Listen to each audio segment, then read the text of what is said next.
조선은 유교국가였기 때문에 백성들에게 통치 이념인 성리학, 즉 유교 윤리를 보급해 유교적 사회 질서를 확립하려 노력했어. 그래서 국가와 왕실에서 치르는 의식을 유교 예법에 따라 실시하기 위해 국조 오레이를 편찬했지.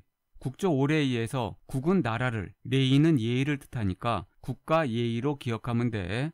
또한 효자, 충신, 연려 등의 이야기를 모든 백성들이 한 번에 알기 쉽도록 그림, 한글, 한자 등으로 풀어 쓴 삼강행실도를 편찬하기도 했어. 삼강행실도에서 삼강은 군신, 즉 임금과 신하, 부자, 아버지와 아들, 부부, 남편과 아내가 지켜야 할 세 가지 윤리를 뜻해. 군신 간에는 충, 부자 간에는 효, 부부 간에는 열이야. 과부가 평생 수절하면 나라에서 연려문을 세워줬지 그 열자야. 충신에게는 공덕비를, 효자에게는 효자비를 세워줬고, 이처럼 조선은 삼강행실도를 보급해 백성들에게 유교 윤리를 쉽게 가르치려 했어. 삼강행실도에서 품행을 뜻하는 행실만 기억해. 또한 종묘에서 왕실의 제사를 드릴 때 종묘 제례를 실시하기도 했어. 종묘 제례에서 제례는 제사 예절을 뜻해. 종묘 제례 때 연주된 음악이 바로 종묘 제례악이야. 악은 음악이란 뜻이고, 조선은 국가의 기틀을 다지고 제도와 문물을 정비하기 위해 여러 종류의 편찬 사업을 실시했지. 법전은 경국대전을, 역사는 고려사, 동국통감, 조선왕조실록 등을, 지리는 동국여지승남을, 음악은 악학개범을, 문학은 동문선을 편찬했지. 암기팁이 있어. 경국대전은 전이 들어가니까 법전, 고려사에는 사가 들어가니까 역사, 동국통감에는 통감이 들어가니까 역사, 조선왕조실록은 실록이 들어가니까 역사, 동국여지승남은 지가 들어가니까 지리, 악학개범은 악이 들어가니까 음악, 동문선은 문이 들어가니까 문학. 암기팁: 법전은 경국대전, 역사는 고려사, 동국통감, 조선왕조실록, 지리는 동국여지승남, 음악은 악학개범, 문학은 동문선. 암기팁: 법전은 경국대전, 역사는 고려사, 동국통감, 조선왕조실록, 지리는 동국여지승남, 음악은 악학개범, 문학은 동문선. 어때? 다 외워졌지? 확산이란 퍼뜨린다는 뜻이지? 양반들은 자신들이 대우받기 위해 유교 윤리를 확산시켰어. 그래서 명분론을 중시했지. 명분론이란 누구에게나 지위에 맞는 역할이 정해져 있다는 논리야. 즉, 자신의 지위에 맞게 행동해야 한다는 논리지. 더 쉽게 말하면 다른 사람의 지위를 넘보지 말고 자신의 지위, 즉 분수에 맞게 살라는 거야. 임금과 신하, 부모와 자식, 남자와 여자, 적자와 서자가 엄격히 구분됐다는 거지.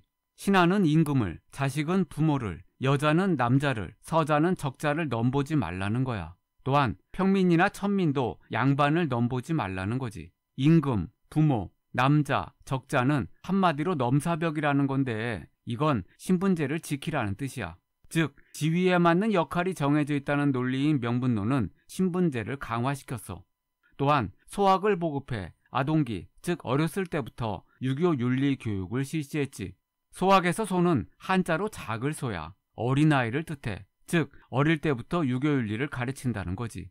또 주자가래에서 가는 집가자야. 가래는 집, 즉 가정에서 지켜야 할 예절이고, 즉 관례, 성인식, 혼례, 결혼식, 상례, 장례식, 제례, 제사예절, 줄여서 관혼상제 등 가정에서 지켜야 할 예법을 기록한 책이지. 가만 기억해. 집, 가정.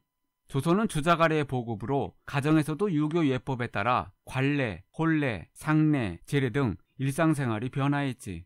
관례의 예를 들면 남자는 15세가 넘으면 성인으로 대우해 상투를 틀고 갓을 씌웠으며 여자는 쪽을 지고 비녀를 꽂아주었어.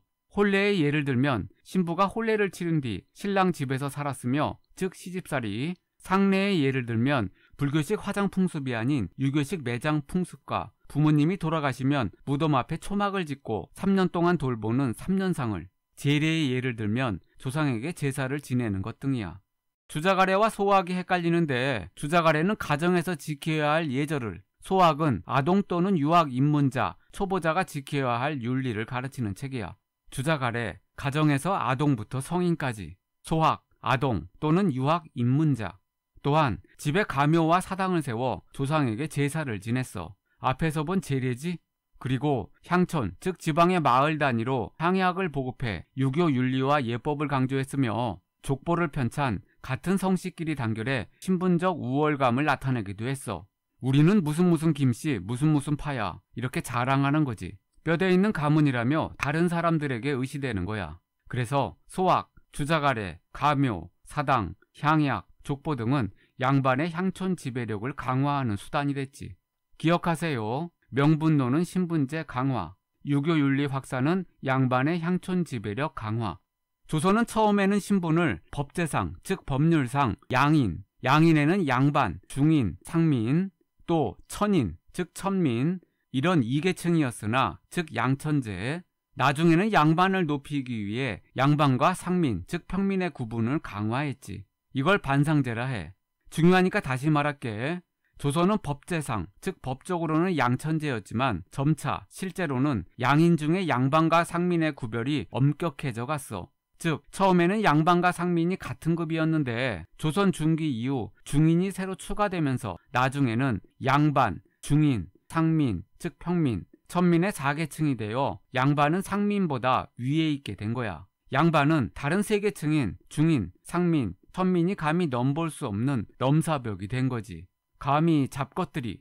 조선 초 양천제 2계층, 양인, 양인에는 양반과 상민, 그리고 천민. 조선 중기 이후 반상제 4계층, 양반, 중인, 상민, 천민. 양반들은 과거 시험을 봐 관직에 진출했고 국역, 즉 세금 납부, 병역 등 국가에 대한 의무를 면제받는 권을 누렸어.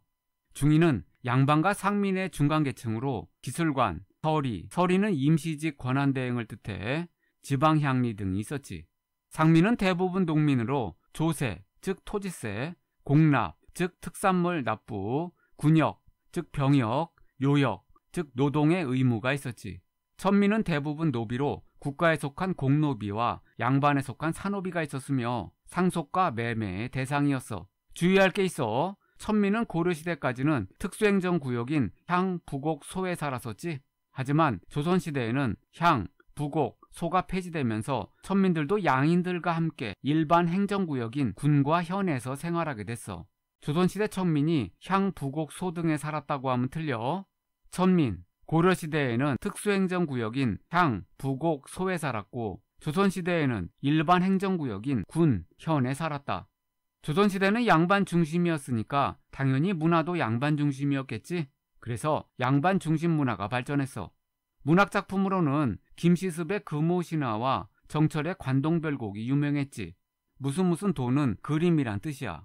강희안의 고사간수도와 안견의 몽유도원도, 그리고 선배의 절개를 상징하는 매, 난, 국, 죽. 매는 매화, 나는 난초, 국은 국화, 죽은 대나무를 상징하는 사군자가 유행했어. 조선 초에는 분청사기가, 16세기 이후에는 백자가 유행했지. 분청사기에서 청자만 기억해. 풀을 청자니까 흰 바탕에 파란색 물감으로 그린 그릇이고 백자는 흰백자니까 완전히 흰색이야. 조선시대 선비들은 깨끗하고 고상한 멋이 있는 백자를 좋아했대. 청자는 고려시대였지? 이건 외울 필요 없어. 왜냐하면 일강에서 배운 것처럼 조선 초에는 한양으로 천도하면서 궁궐, 성문, 학교 등 관공서를 새로 지어야만 했지. 또 조선 중기에는 살인파가 서원을 본거지로 활동했으니까 서원 건축도 활발했겠네. 궁궐이나 서원에는 정원과 정자도 있잖아. 어때? 다 외워졌지?